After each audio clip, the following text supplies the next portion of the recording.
Vamos pensar. O que eu ia fazer? Você quer. Eu ia fazer uma apresentaçãozinha de Lusíadas pra mim mesmo, pra eu conseguir Por lembrar. Você favor, quer? faça. Você quer? Eu vou Vamos? ouvir com muita, Vamos? muita atenção. Perfeito, então vamos. Pera lá, deixa eu abrir aqui meu livrinho de Lusíadas. Tá, então vamos lá, Lusíadas, né? Deixa eu. Já vou avisando que eu vou gravar isso aqui pra ver depois, tá? De boa, de boa. Eu não cobro direitos autorais, só 20% do rendimento. Tá bom. Ah, Lusíadas, então, né? Sabe de alguma coisa? Lembra de alguma coisa antes de a gente começar, então? Vamos fazer. Hum, Esquizofrênico no mar. Ok. De acordo com é uma fanfic de Marujos, os Lusíadas. Justo. Não, eu Não concordo. discordo, não discordo. Tá, Lusíadas é fanfic de marinheiros e vamos falar sobre a visão global. Então, basicamente, Lusíadas é uma epopeia. A epopeia é aquele textinho Defina a epopeia. narrativo. Tô falando isso agora. A epopeia é aquele textinho narrativo que vai celebrar os grandes feitos de heróis. Então, por exemplo, sabe o que é a Odisseia, certo? É tipo louvores. Não, Odisseia não é meio que uma bíblia? A Que é onde Odisseia, você tem ela vários foi livros. escrita por Romero, que é basicamente contando a história de um herói, que é o... Eu não tenho certeza, mas eu acho que é o Aquiles. Que é o Aquiles, que é um herói que vai lá, ele salva a pátria dele, salva o povo dele. É basicamente que são os grandes feitos mitológicos, tá? Normalmente são mitológicos. Então, tipo, como o Aquiles foi lá e derrotou os deuses e derrotou a Medusa e o cara era quatro. É isso que é uma Odisseia. Eu Vai contando desafio vocês, deuses da macumba, a me isso. macumbar. Então, basicamente, Agora é faço. um textinho narrativo celebrando grandes feitos de alguém. Pode ser, tipo, de uma personagem mitológica, histórica, mítica e os caras quatro. Ou seja, tipo jogar God of War. Sim, de certa forma é tipo isso. Ok. Assim, o protagonista da epopeia, geralmente, ele é muito vangloriado. Então, ele tem aquelas características excepcionais que faz ele se comparar a um deus ou algum herói mitológico. Tipo, o Aquiles próprio, que ele se comparava aos deuses, ele derrotou o Apolo, quer dizer, no caso ele lutou contra o Apolo, ele derrotou o deus lá que dava glórias pra sei lá quem, entendeu? Tipo, são pessoas que vão basicamente subir um patamar mais alto do que o resto da humanidade, se levando até o pé de deuses. Isso Semideus. por conta, basicamente, isso por conta dos feitos que eles têm, porque eles fazem feitos grandiosos, eles conseguem fazer coisas que ninguém consegue. Só que aí, né, isso basicamente eu tô falando uma geral sobre epopeias no geral, tipo Odisseia, etc. Ilíada, por exemplo. Só que aí o Camões, vendo isso, ele falou assim: ah, não, vamos fazer então uma epopeia dos portugueses, né? Porque.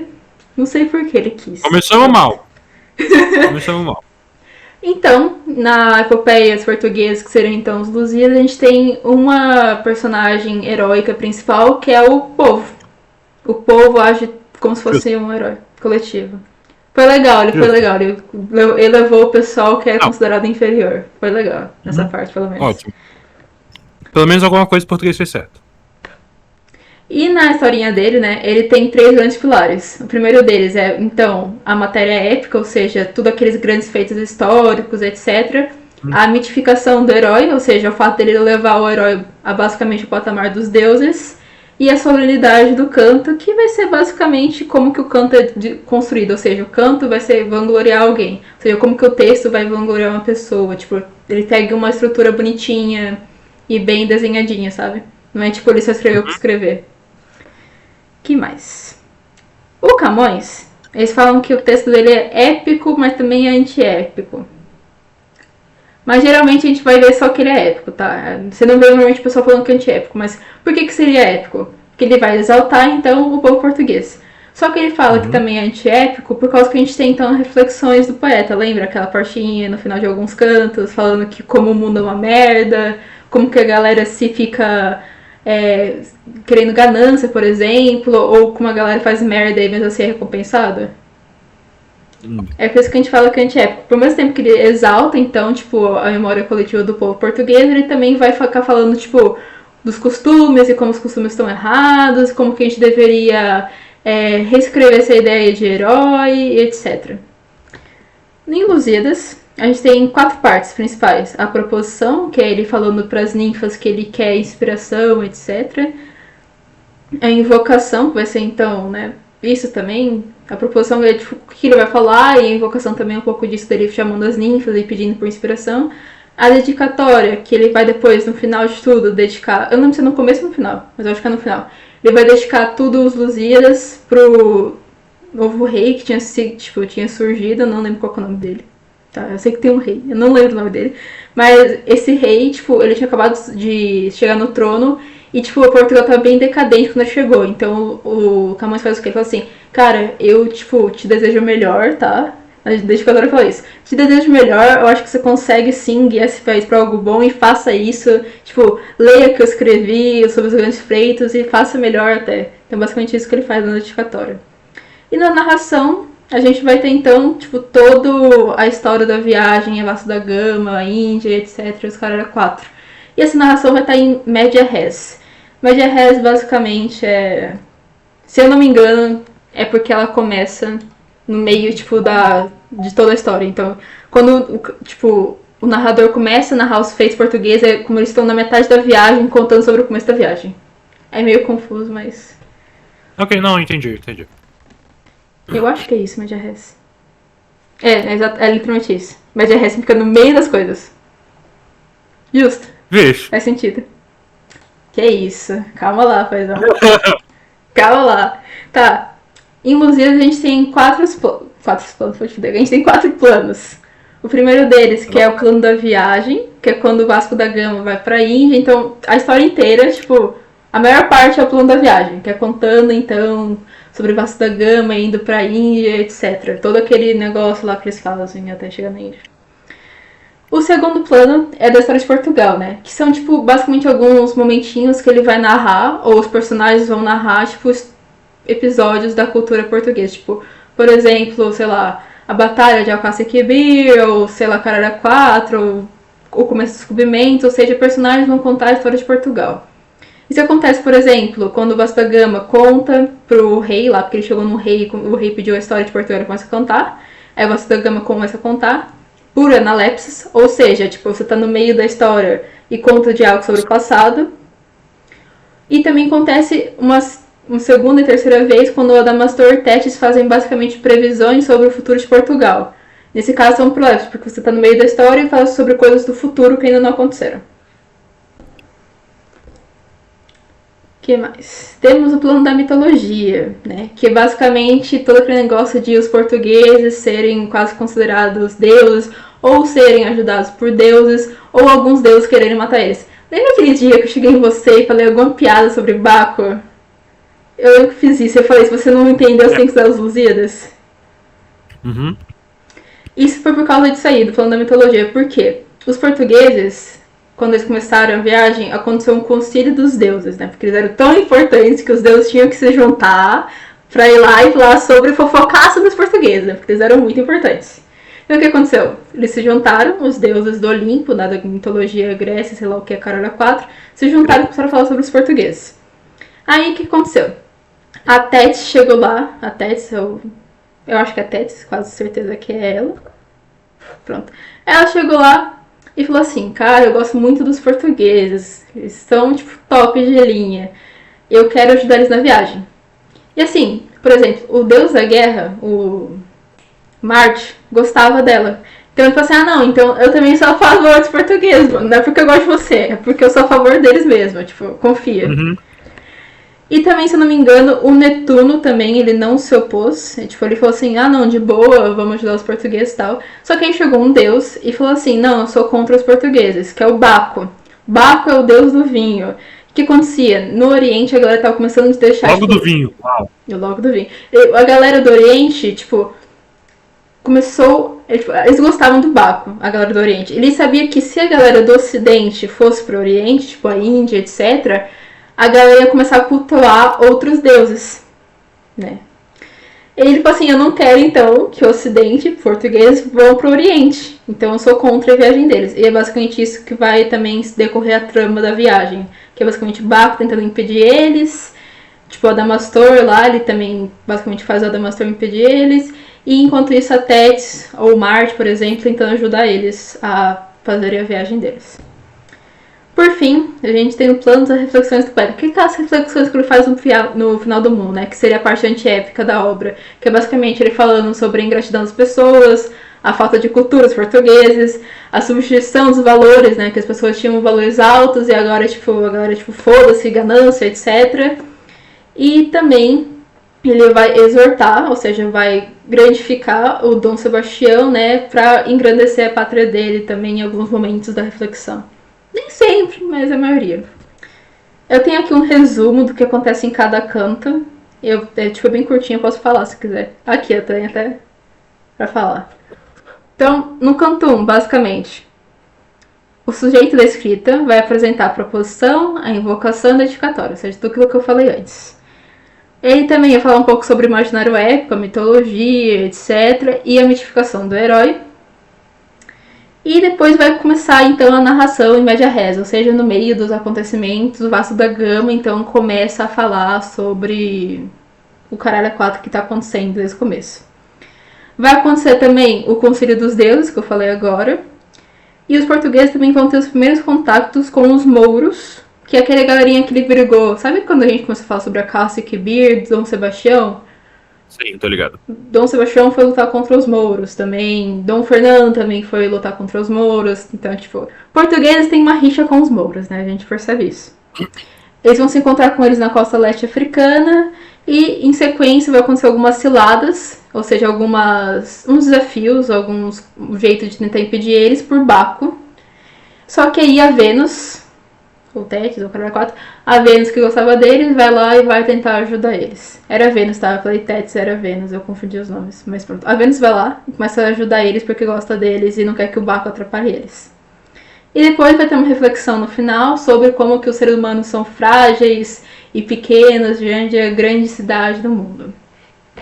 No canto 2, a gente vai ter a cilada do rei de Mombasa. Desculpa, eu falei Moçambique. Cilada do rei de Mombasa.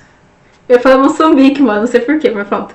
Cilada do rei de Mombasa, a Vasco da Gama, né? Que ele vai fazer basicamente uma ciladinha. E depois vai ter uma recompensa pelos perigos que vão ser passados na recessão em Melindes. Ou seja, vão ser emboscados em Mombasa e depois, quando eles for para Melindes, eles vão ser recompensados por conta dos perigos que eles passaram. Isso aqui, foda-se, vamos pro canto 3. Vai ter o início do discurso da Vasco da Gama, no canto 3, ao rei de Melindes sobre a história de Portugal. Então, ele vai chegar no rei de Melindes e vai começar a contar sobre a história, tipo, sei lá o que, Caralho 4, como que Portugal é incrível, por isso, e etc. Falando uma descrição, então, de Portugal e da Europa. E vai narrar alguns episódios sobre a dinastia portuguesa e o tananã. No final do canto 3, a gente vai ter uma reflexão sobre o amor, que vai ficar falar, o amor, caralho é 4, como que é triste, como que é bom, e etc. Vai devagar lá. No canto 4, a gente vai ter a continuação da narração da história de Portugal, Vasco da Gama, e vai contar alguns acontecimentos, como, por exemplo, o acontecimento que se segue a morte de Dom Fernando. Eu não lembro se você lembra quem que é Dom Fernando. Acho que não. Tá acordado, tá vivo. Não, eu disse não pela câmera. Eu não escutei. Não tá vendo. Agora você pode falar, agora eu tô vendo a câmera. Basicamente, Dom Fernando, ele é o irmão do Dom João V, se eu não me engano. O que aconteceu? O Dom João estava lutando. Se fuder. O Dom João, ele estava lutando com os mouros, como sempre, né? Portugal quer espalhar o cristianismo português pro caralho 4. Então, ele estava lutando com os mouros.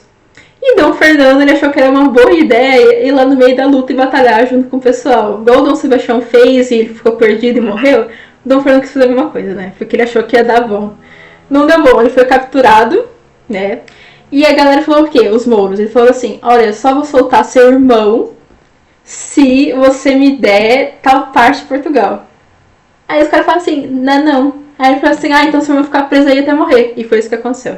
Dom Fernando ficou preso lá até morrer. Então ele vai contar basicamente. Foi puro. Então o Vasco da Gama basicamente fazer o que? Vai contar sobre o que acontece depois de Dom Fernando morrer, etc. Vai ter um discurso do Dono Álvares sobre a batalha de Aljubarrota, que é uma batalha. Eu acho que é uma batalha que aconteceu entre Portugal e Espanha, né? Porque sempre também tá tendo treta entre Portugal e Espanha. Depois vai ter mais acontecimentos sobre Portugal, vou pular isso porque é basicamente história de Portugal. Canto Portugal e Espanha é 5. tipo o Brasil e a Argentina. Sim, basicamente. É o que eu tô dizendo, moleque. No canto 5, o Vasco da Gama vai narrar o início da viagem até a Índia, como que tudo aconteceu. Vai ter o episódio, vai ser narrado também o episódio do fogo de São Telmo e da tromba marítima. Assim como a aventura de Fernão Veloso na... Oi? Tromba marítima. Também vai ter o episódio do Adamastor. Esse episódio é importante, né? Porque o que o Adamastor vai fazer? Primeiro que ele vai tentar barrar eles, né? Quando eles estão indo, acho que eles estão no cabo da Boa Viagem, se eu não me engano, aparece o Adamastor. E o Adamastor fala assim, eu não vou deixar vocês passarem, etc. E depois de um tempo ele fala, não, vou deixar, mas os que vierem depois de vocês vão sofrer. Ou seja, vou deixar vocês passarem, mas o próximo que vier depois, a pessoa vai, vai naufragar, vai morrer, etc. Que é uma profecia que realmente aconteceu. Porque o que aconteceu? Quando o Camões escreveu sobre isso, já tinha se passado, alguns anos desde a viagem. Ou seja, outras pessoas já tinham feito a mesma viagem. E o que aconteceu? Essa profecia, na verdade, já tinha acontecido. Por isso o Camões sabia que essa profecia ia acontecer e por isso que ele fez o Adamastor contar sobre ela. Realmente, depois que o Vasco da Gama fez lá a viagem, outra pessoa tentou fazer. E essa pessoa, quando chegou no cabo da Boa Viagem, acabou naufragando e morreu. Eu sei que foi alguém famoso, não lembro quem, mas a pessoa morreu e se fudeu. Então essa realmente foi uma profecia, entre muitas aspas, porque ele sabia. Vamos ter no final a reflexão sobre o desprezo das letras. O Camões vai criticar... a arte, como a galera não se importa com a literatura e etc. Vai ter uma reflexão crítica sobre a desvalorização, então, disso, da arte, como que a galera tá ficando cada vez mais burra e ignorante. E como que a galera desvaloriza os poetas contemporâneos. No canto 6, do sujeito da escrita, narrador. Pronto. Narrador. No!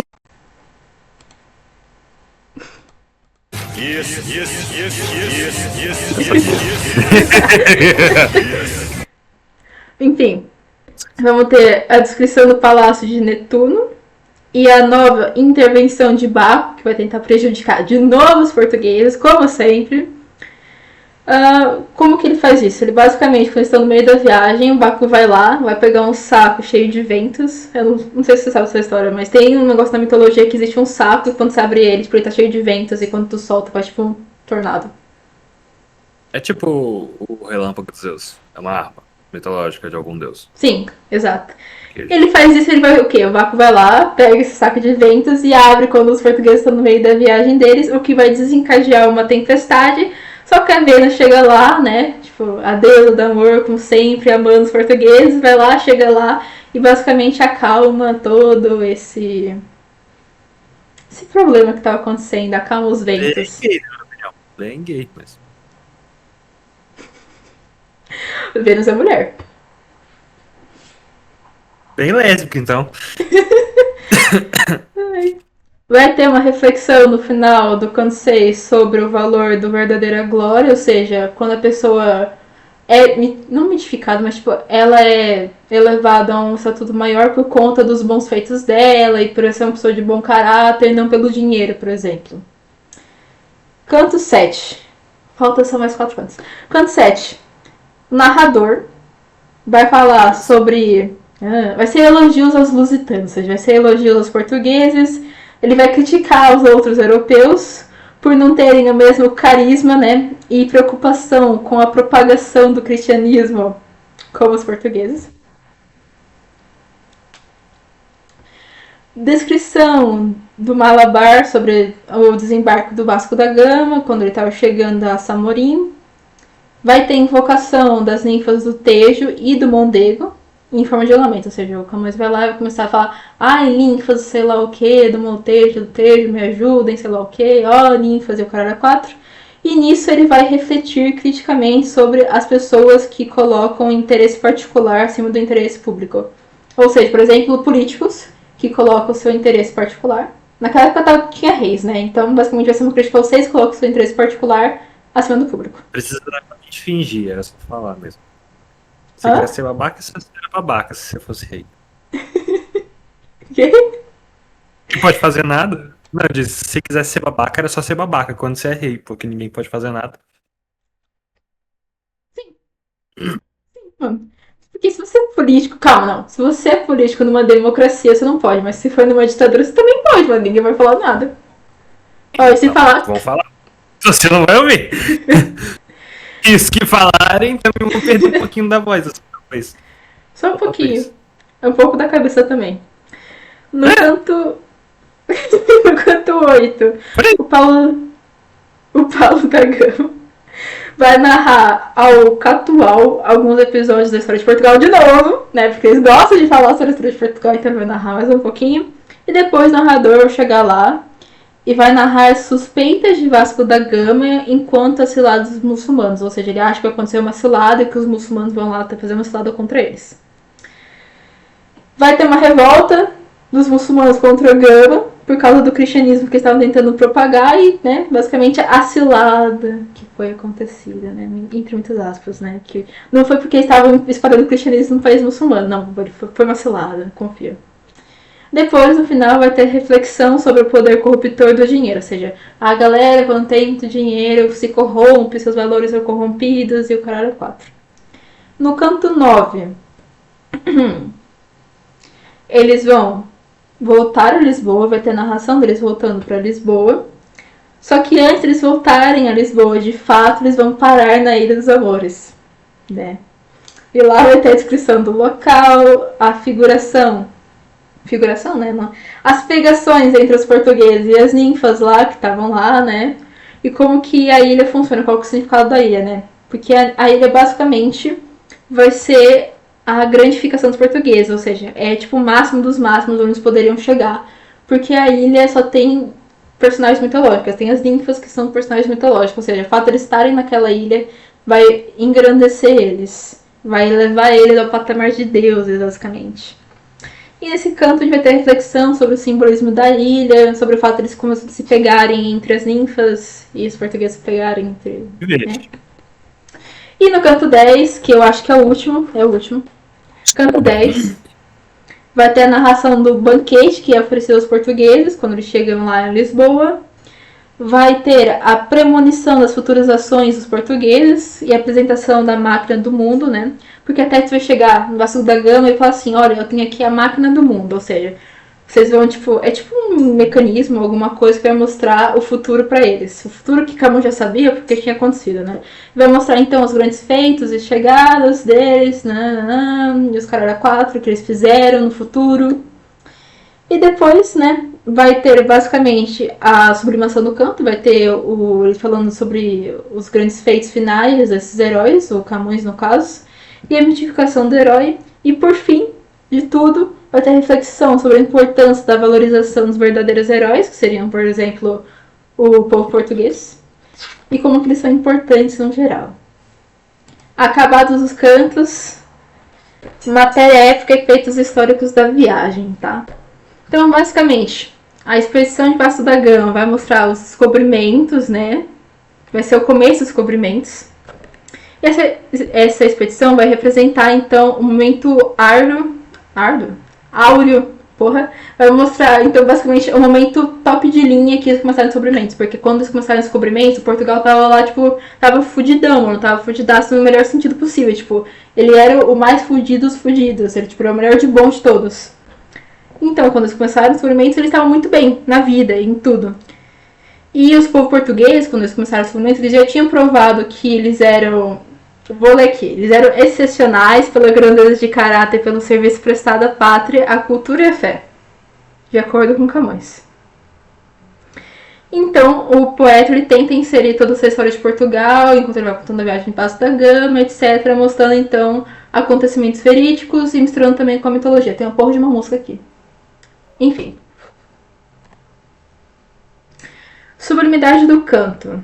O canto em si, tipo, os Lusíadas, a forma como ele é escrito, é um estilo muito nobre e sublime, de um tom elevado, ou seja, o autor sempre vai fazer uma regularidade na hora de escrever, sempre vai tentar elevar os portugueses, exaltar o homem como um todo. mostrando que o homem consegue ultrapassar os limites que ele nem sabia que tinha. Então, basicamente, de acordo com Camões, o poema Eco vai celebrar o homem, o saber, a interculturalidade, a aceitação a respeito pelo outro que os descobrimentos proporcionaram. Muitas aspas. Quantas aspas? Mas tudo bem. Tá aqui, ó. Tá tudo em aspas porque é muitas aspas isso.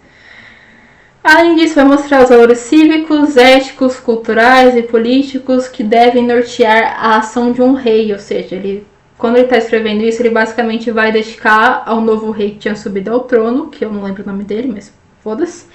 E vai falar assim, olha rei, olha esses valores cívicos, éticos e culturais que eu tenho aqui pra você. Você tem que se guiar por eles, tá? Tipo, foda-se o que você acha, se guia pelo que o povo quer, não o que você quer.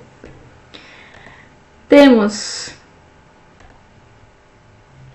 aqui, a mitificação do herói, ou seja, o herói, por um lado, ele vai representar a condição humana, ou seja, o jeito que a gente é complexo psicologicamente, socialmente e eticamente, né? Ou seja, todo o negócio complexo por trás do ser humano, mas por outro lado também vai mostrar como que o ser humano, o homem, consegue transcender essa condição, porque o ser humano é uma coisa frágil. Pronto. Então que ele consegue mostrar que mesmo sendo uma coisa frágil, um ser frágil, ele consegue superar as ambições, e as pessoas que conseguem superar essas ambições, os homens que conseguem superar essas ambições, conseguem se sobrepor aos homens comuns e serem basicamente heróis. Ou seja, um herói basicamente vai se distinguir das outras pessoas por conta do seu mérito, dos seus valores e dos feitos que ele vai realizar, os feitos extraordinários que ele vai fazer. Além disso, o herói basicamente vai ser o ideal humano, ou seja, todas as pessoas deveriam ser como aquele herói, vai ser aquela pessoa que conseguiu tudo o que tem por mérito, esforço, atos realizados e por sua virtude na sua vida, etc. O Camões fala que o herói, de acordo para ele, né, ele é uma pessoa que tem um perfil militar, intelectual, cívico e ético muito alto e por isso vai desprezar os valores mundanos, ou seja, vai desprezar a riqueza, o poder e vai se regir por ideais nobres. Além disso, nos Camões... Nos Camões não, nos Lusíadas, é o Joseph. Joseph não, é o Jonathan.